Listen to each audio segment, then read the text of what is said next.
सारी की सारी जो है ये मेटल्स पे मबनी है। इसी तरह आज मेरा जो टॉपिक है chapter number 1 mechanical second year की किताब जो है मेटलर्जी है, वो है मेटलर्जी का तारुफ। मेटलर्जी के तारुफ में मैं बताना चाहता हूँ कि स्टूडेंट्स ये मेटलर्जी का जो तारुफ होता है ये बेसिकली यही है कि ये मेटल्स पे मबनी है, यानी कि लोहे की धात और गैर धात के बारे में हर एक चीज़ को बारे में बताती है, कि यानी कि लोहे की बेसिक चीज़ों से लेकर आखिर चीज़ों तक जो हर चीज़ के बारे में बताती है।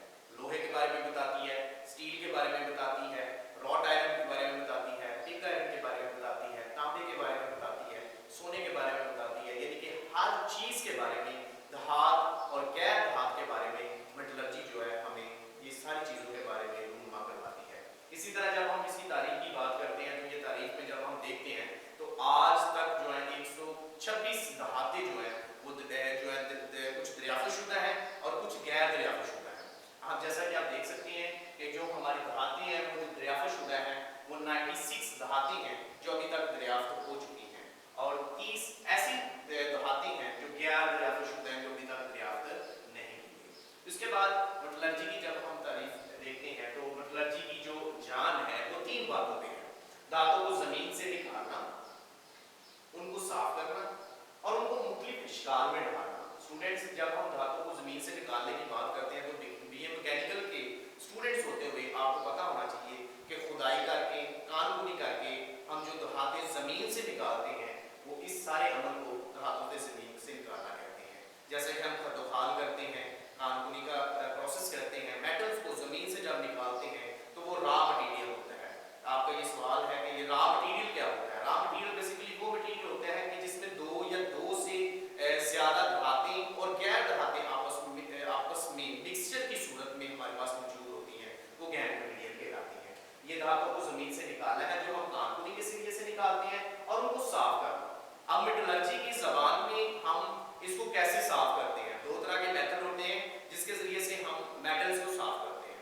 पहला मेथड ये है कि मैकेनिकल मेथड है और दूसरा मेथड जो है वो केमिकल मेथड है। मैकेनिकल मेथड में वो मेथड होता है कि जो हम काम हाथों से करते हैं, वो मैकेनिकल मेथड में आते हैं। जैसा कि कोई मटेरियल है, हाथों से छांटी करना, उसके बाद हम मकनातीसी लैब के जरिए से करते हैं। फ्रोथ फ्लोटेशन ऐसी प्रोसेस है जो अगले चैप्टर्स में आपको मैं बेसिकली हर चीज के बारे में डिस्कस करूंगा। उसके बाद ऐसे उनको साफ करने के बाद आता है मुख्तलिफ इश्काल में डालना। अब स्टूडेंट्स आपको पता है इसके बारे में हमने फोनरी में पढ़ा हुआ है, यानी कि मुख्तलिफ इश्काल में पढ़ना हमने फोनरी की एक बुक में आपने फर्स्ट ईयर में पढ़ा हुआ है कि फोनरी क्या चीज होती है। फोनरी बेसिकली वो चीज होती है कि जिसमें हम धातुओं को मुख्तलिफ इश्काल में ढालते हैं, यानी कि उनकी एक शक्ल को दूसरी शक्ल में हम उसको तब्दील करते हैं। स्टूडेंट्स आपने मोल्ड के बारे में भी पढ़ा है, उसके बाद पैटर्न के बारे में भी पढ़ा है कि मुख्तलिफ मटीरियल को जब हम पिघला कर हम मोल्ड के अंदर डालते हैं और उनको उन शक्ल के मुताबिक मुख्तलिफ इश्काल में ढालते हैं तो इस फन को हम मुख्तलिफ इश्काल में ढालना कहते हैं, जो बेसिकली फोनरी होती है कि जिस जो आपने डिटेल के साथ इसके बारे में पढ़ा हुआ है। उसके बाद मेटलर्जी की शाखें हैं, 3 किस्म की इसकी शाखें हैं।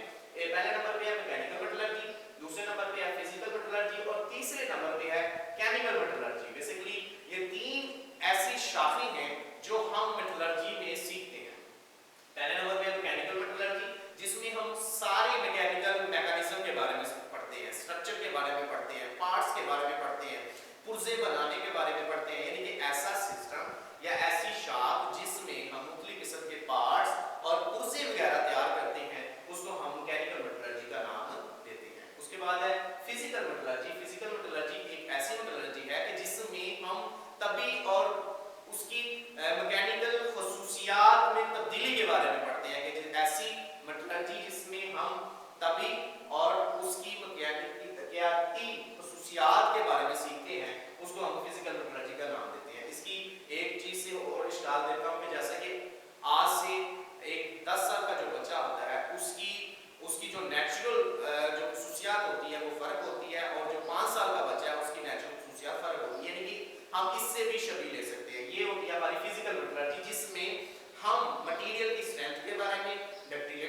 चेंजिंग्स आती हैं, लेकिन केमिकल्स का इस्तेमाल करके हम चीज़ों की सफाई करते हैं, चीज़ों को तब्दील करते हैं। केमिकल्स का इस्तेमाल करके हम मेटल्स को बनाते हैं। जैसा कि आप स्टील को बनाते हैं तो उसमें ऐसी प्रॉपर्टीज होती हैं कि जिसके ज़रिए से आप केमिकल्स का इस्तेमाल करके आप चीज़ों को बनाते हैं। जिस तरह की स्टील है वो भी आप बेसिकली इसी के ज़रिए से बनाते हैं।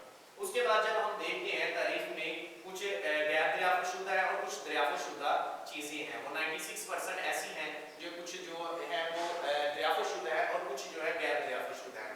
और इसकी जब हम हिस्ट्री की बात करते हैं तो कुछ दहाती हैं और कुछ गैर दहाती हैं, यानी कि ऐसी मिकदार कि जिसमें लोहे और कार्बन की मिकदार मौजूद होती है उसको हम दहात के नाम से पुकारते हैं, या उसको दूसरे अल्फाज में हम यूँ कह सकते हैं कि ऐसा अमल या ऐसी खुसूसियात जिसमें बिजली और हरारत दोनों का अंसर हो वो हम दहातों के नाम से पुकारते हैं। जैसा कि अब इसमें दहातें कौन सी हैं? दहातों में बेसिकली हमारी जो मेटलर्जी में हमारा पिग आयरन है, पिग आयरन के बाद हमारा जो आता है वो रॉट आयरन है, उसके बाद हमारा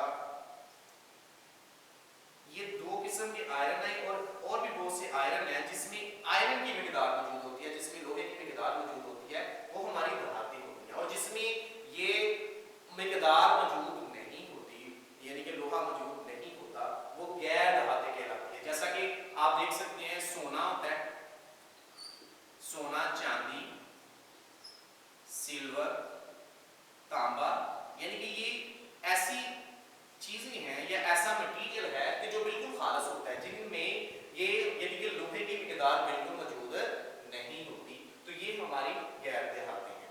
यानी कि जिसमें लोहे की मिकदार मौजूद ना हो वो गैर दहातें हैं, और जिसमें मिकदार मौजूद हो वो हमारी जो है वो हमारी दहातें शामिल होती है। जैसा कि आयरन, अब इसमें लोहे की मिकदार मौजूद है, आयरन इंग्लिश में है, उर्दू में हम इसको लोहा कहते हैं। उसके बाद रॉट आयरन है, ये अगले चैप्टर्स में हम इसके बारे में मजीद डिटेल के साथ पढ़ेंगे। अब उसके बाद कुछ ज़खायर हैं, कुछ दरियाफ्तशुदा ज़खायर होते हैं, कुछ गैर दरियाफ्तशुदा ज़खायर होते हैं कि जिनके इस्तेमाल से हम चीज़ों को समझ सकते हैं कि कुछ दरियाफ्तशुदा चीज़ें होती हैं और कुछ गैर दरियाफ्तशुदा चीज़ें होती हैं।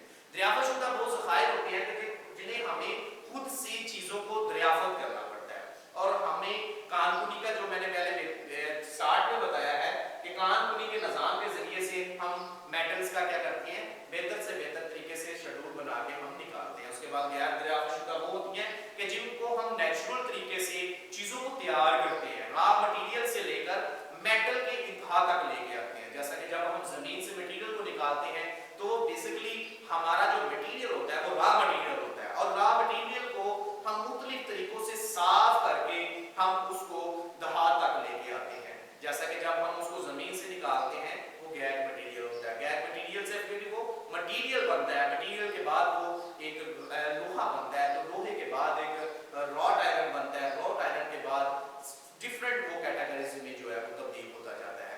यानी कि ये था हमारा आज का जो टॉपिक्स, वो बेसिकली ये मेटलर्जी का ये तारफ था कि हमने इसकी तारीफ देखी है अभी। उसके बाद मेटलर्जी की शाखों के बारे में पढ़ा है, उसके ज़खायर के बारे में पढ़ा है। मेटलर्जी की तारीफ दोबारा रिपीट कर देता हूँ, धातों को ज़मीन से निकालना, उसको साफ करना, मुख्तलिफ शिकार में डालना, ये हमारी जो कहलाती है मेटलर्जी कहलाती है। उसके बाद इसकी 3 इकसाम है, mechanical metallurgy, physical metallurgy, chemical metallurgy. Detail से मैंने बताया मैकेनिकल मेटलर्जी वो मेटलर्जी होती है जिसमें पार्ट्स और पुर्जे वगैरह को क्या किया जाता है, तैयार किया जाता है। फिजिकल में जिसमें उसकी तभी और की मैकेनिकल जो खुसूसियात होती है उसमें चेंज आता है, उसको हम फिजिकल के नाम से पुकारते हैं। केमिकल्स जिसमें मुख्तलिफ केमिकल्स का इस्तेमाल करके, जैसा कि हम रिफाइनिंग का अमल इस्तेमाल करके हम केमिकल मेटलर्जी के बारे में सीखते हैं। उसके बाद हमने तारीख में देखा कि कुछ दरियाफ्तशुदा हैं, वो 96 ऐसी दहातें हैं जो दरियाफ्तशुदा हैं, गैर दरियाफ्तशुदा वो हैं जो अभी तक 30 हैं, यानी कि 30 हैं। अब कुछ दहातें हैं और कुछ गैर दहातें हैं। दहातें वो हैं जैसा कि पिग आयरन, रॉट आयरन, ये हमारी दहातें हैं, यानी कि ऐसा मटेरियल जिसमें लोहे की मिकदार मौजूद हो वो दहातें हैं, और जिसमें लोहे की मिकदार बिल्कुल मौजूद ना हो वो गैर दहातें हैं। जैसे कि मैंने मिसालों में बताया, पिग आयरन है, रॉट आयरन है, उसके बाद सोना, चांदी, सिल्वर, तांबा, ये गैर दहातें हैं। उसके बाद ज़खायर की मैंने बात किया, दरियाफ्तशुदा है और कुछ गैर दरियाफ्तशुदा है। ये हमारा बेसिकली आज का जो टॉपिक था वो बेसिकली हमारा